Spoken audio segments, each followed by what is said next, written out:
안녕하세요. 청운중학교 학생 여러분. 오늘은 사단원 읽어야 잘한다, 소단원 2, 그래도 나는 읽는다에 관한 첫 번째 강의 내용입니다. 이 강의는 소단원 1 능숙한 독자에게를 모두 마친 후에 2단원 들어가기 전에 듣고 오면 되겠습니다. 오늘은 특별히 초대 손님이 있습니다. 선생님 강의에 도움을 준 초대 손님을 조금 이따 소개하도록 할게요. 자, 그럼 오늘의 학습 목표를 볼까요? 자, 오늘은 읽기의 가치와 중요성을 깨달을 수 있고 읽기를 생활하려는 태도를 지닐 수 있는 것을 목표로 하겠습니다. 자, 이제 교과서로 한번 가보겠습니다. 자, 교과서는 166쪽입니다. 준비활동의 만화를 한번 볼까요?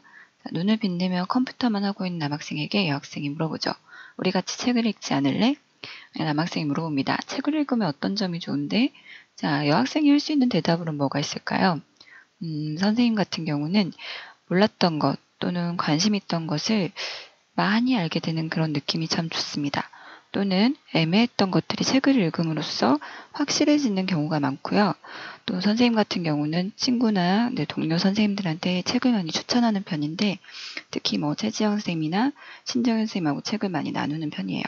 그런데 그 책을 추천할 때 내가 읽었던 책을 추천하는 기쁨, 좋은 것을 나눈다는 기쁨, 이런 것들이 많이 이제 있습니다. 여러분은 어떤 이유로 책을 추천을 할지 또는 책을 어떤 이유로 읽는지 한번 생각해 보세요.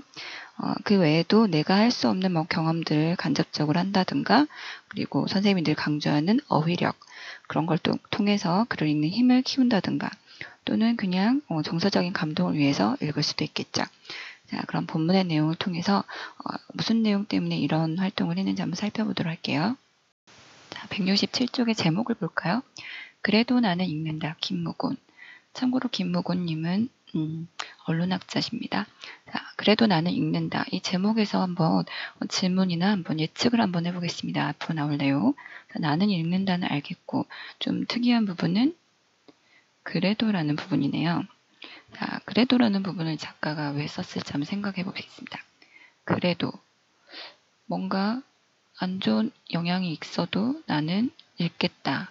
예를 들어서 시간이 없거나 되게 불편한 일이 있거나 책 읽기가 어렵거나 힘들거나 해도 나는 읽겠다라는 의미가 드러나 있겠죠. 그럼 이 글에는 책을 읽기 힘든 이유 같은 게 드러나 있겠네요. 자, 그럼 내용을 한번 들어볼까요? 아까 선생님이 도우미를 소개한다고 했는데 초대 손님을 소개한다고 했는데 누구 목소리일지 한번 들어보세요. 그리고 항상 핵심 문장을 찾으면서 듣습니다. 그래도 나는 읽는다. 김무곤. 몇 해 전 한국출판연구소의 전국조사에 의하면 왜 책을 읽지 않는가? 라는 물음에 대한 답으로 시간이 없어서라는 이유가 1위를 차지했다고 한다. 공부 때문에, 일 때문에 책을 읽을 시간이 없다는 것이다. 물론 충분히 이해가 된다. 많은 한국인들이 수험 공부와 회사 일에 얽혀 매여 있기 때문이다. 그런데 모두들 정말로 그렇게 바쁠까? 바쁜 사람들이 많다는 것은 좋은 일이다. 일거리가 많다는 뜻이므로. 그런데 가장 바쁠 것으로 여겨지는 세계 유수 기업 경영자들과 정치 지도자들은 늘 책을 가까이 하며 책을 읽고 있다. 이 사람들보다 바쁜 사람들이 많이 있을까? 자, 누군지 눈치채셨나요? 오늘 이렇게 교과서를 읽어준 학생은 청운중 꿀성대라고 불리는 8반의 류주원 학생입니다. 이렇게 들으니 일반 성우 목소리보다 훨씬 듣기 좋네요. 자, 녹음해 주셔서 고맙습니다. 그리고 교과서를 빌려준 우리 8반 백건 학생에게도 고마움을 전할게요. 이처럼 앞으로 선생님 강의에 도움을 주고 싶은 학생은 언제든지 환영하겠습니다. 자, 그럼 방금 읽은 부분의 핵심 문장을 한번 다시 찾아볼까요? 자, 왜 책을 읽지 않는가? 라는 물음에 대한 답으로 시간이 없어서 라는 이유가 1위를 차지했다고 합니다. 우리도 많이 얘기하는 거죠. 하지만 가장 바쁠 것으로 여겨지는 세계 유수기업 경영자들과 정치 지도자들은 늘 책을 가까이 하며 책을 읽고 있다는 내용이었습니다. 그러면 그 다음도 계속 읽어보겠습니다. 조금 많이 읽겠습니다. 오늘의 리더가 내일의 리더가 된다는 말처럼 실제로 각국의 지도자들, 세계 최고 기업의 경영자들은 한결같이 읽고 또 읽는다. 중국의 마오쩌둥, 장쩌민 같은 정치 지도자들은 공식 석상에서 고전을 인용하거나 시를 읊는 것으로 유명하다. 기업인들도 예외가 아니다. 빌 게이츠는 어린 시절부터 끔찍한 책벌레였다. 세상에서 제일 바쁜 사람 가운데인 하나인 빌 게이츠는 지금도 하루에 1시간, 주말에 적어도 서너 시간의 독서 시간을 가지려고 노력한다고 밝힌 바 있다.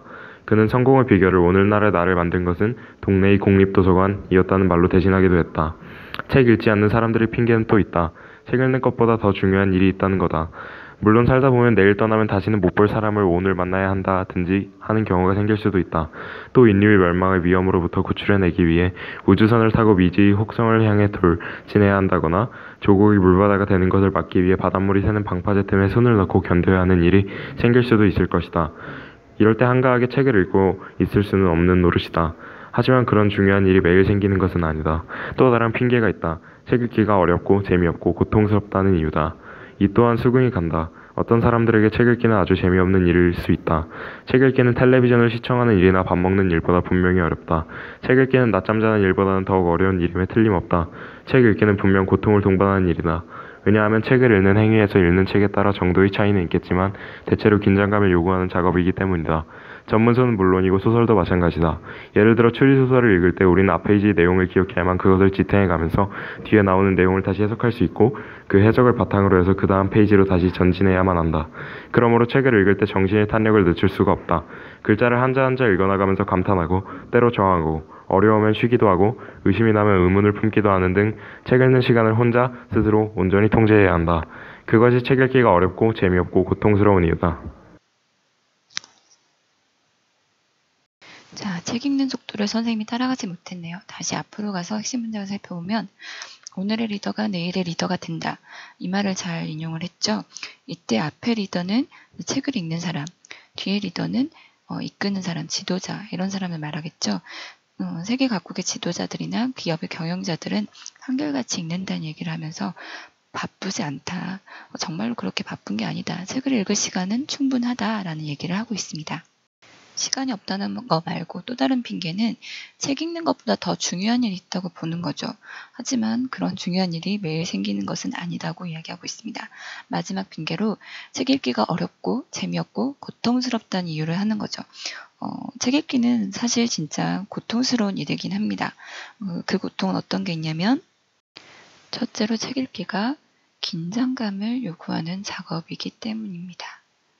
자, 우리도 추리소설 같은 거 읽을 때 기억할 게 참 많잖아요. 그만큼 책을 읽을 때 정신의 탄력을 늦출 수가 없어요. 항상 생각을 해야 됩니다. 그리고 책 읽는 시간을 혼자 스스로 온전히 통제해야 한다는 고통이 따르죠. 자, 두 번째 이유를 한번 읽어보도록 하겠습니다. 책 읽기가 고통이 되는 이유. 책 읽기가 고통이 되는 이유는 책이 독자에게 자신을 해독할 능력을 요구하기 때문이다. 독자가 책을 온전히 읽으려면 단어의 뜻을 알아야 할 뿐만 아니라 문장 전어의 문맥을 이해해야 한다. 따라서 내리막길처럼 술술 읽히는 책도 있지만 때로는 오르막길처럼 읽다가 턱턱 걸리기도 한다. 그러나 책 읽기에 따라오는 이런 고통이야말로 사실은 우리가 책을 읽는 이유다. 모든 쾌락은 고통의 시간 뒤에 온다. 책 읽기 또한 그러하다. 소설을 읽든 만화를 읽든 물리학 전문서를 읽든 그 모든 책 읽기의 최종 목적은 쾌락이다. 깊은 쾌락일수록 깊은 고통을 요구한다.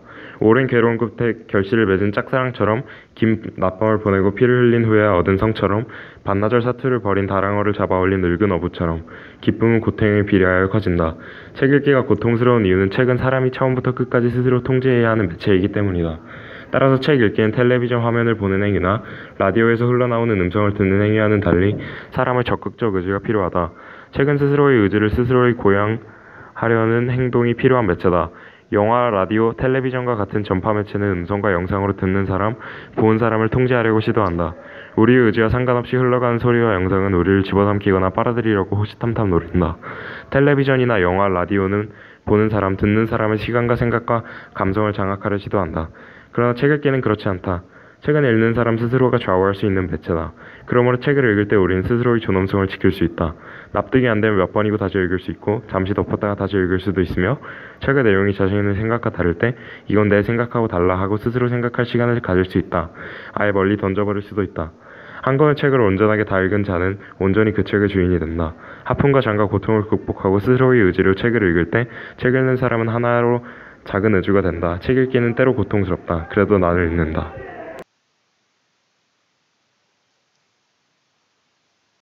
이번에도 선생님이 좀 늦었네요. 다시 앞으로 가볼까요? 책 읽기가 고통이 되는 두 번째 이유는 책이 독자에게 자신을 해독할 능력을 요구하기 때문이라는 겁니다. 여러분, 선생님이 책을 읽을 때 가장 기본이 되어야 되는 게 뭐라고 했죠? 단어, 어휘력이라고 그랬죠. 단어의 뜻을 알아야 되고 또 문장 전후의 문맥을 이해해야 합니다. 이건 참 고통스러운 일이죠. 그런데 글쓴이가 이렇게 얘기를 합니다. 모든 책 읽기의 최종 목적은 쾌락. 깊은 쾌락일수록 깊은 고통을 요구한다고. 자, 여러분, 쾌락은 여러분이 생각하는 그런 한정된 뜻의 의미가 아닙니다. 유쾌하고 즐거움, 이런 의미예요. 그래서 깊은 고통이 깊을수록 쾌락도 높다는 거죠. 그래서 재밌는 비유를 해놨네요. 오랜 괴로움 끝에 결실을 맺은 짝사랑, 긴 낮밤을 보내고 많은 피를 흘린 후에야 얻은 성, 반나절 사투를 벌인 다랑어를 잡아올린 늙은 어부, 기쁨은 고통에 비례하여 커진다는 말, 감이 좀 오죠? 자, 책 읽기가 고통스러운 세 번째 이유는 책은 사람이 처음부터 끝까지 스스로 통제해야 하는 매체라는 겁니다. 책 읽기는 영화, 라디오, 텔레비전과 같은 전파 매체랑은 다르게 사람이 읽겠다 하는 적극적인 의지가 필요하죠. 이 말은 즉, 책은 읽는 사람 스스로가 좌우할 수 있는 매체이고 책을 읽을 때 우리는 스스로의 존엄성을 지킬 수 있다는 겁니다.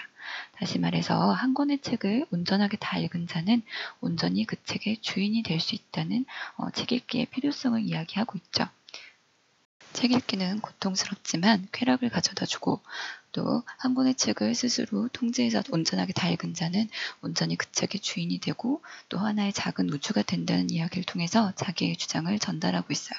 또 마지막에 보면 그래도 나는 읽는다 라는 부분, 다시 말해서 제목을 한 번 더 씀으로써 강조를 하고 있죠. 어떠한 일이 있어도 나는 읽겠다라는 책 읽기의 중요성을 강조하기 위한 표현이라고 볼 수 있겠습니다. 지금까지 읽었던 내용을 요약을 하면 책을 읽지 않은 사람들의 핑계는 시간이 없어서, 더 중요한 일이 있어서, 어렵고 재미없고 고통스러워서 라고 했습니다. 하지만 글쓴이는 하나하나 반박을 하고 있죠. 제일 바쁜 사람들도 책을 가까이 하고 책을 읽을 수 없을 만큼 중요한 일들이 매일 생기는 것은 아니고 이러한 고통들이 오히려 책을 읽는 이유고 또 우리가 책의 주인이 될 수 있게 한다 라고 이야기를 하고 있습니다. 자, 핑계를 대며 책을 읽지 않는 것은 책을 읽으며 만나는 고통을 통해서 이야기할 수 있는데요. 책 읽기는 대체로 긴장감을 요구하고 독자에게 책을 해독할 능력을 요구하고 또 사람이 처음부터 끝까지 스스로 통제해야 하는 매체라서 고통을 줄 수밖에 없습니다. 하지만 이런 건 다 쾌락을 가져다주고 책을 다 읽은 사람은 온전히 그 책의 주인이 되고 하나의 작은 우주가 된다는 말로 이 사람이 말하고자 하는 바를 전달하고 있죠. 자, 오늘 강의는 여기까지 하겠습니다. 자, 교실에서는 여기까지 읽은 내용을 한번 학습지로 요약 정리해 보고요. 다음 시간에 2번, 3번에 해당하는 본문 내용을 또 확인해 보도록 하겠습니다. 자, 다음에 만나요. 안녕.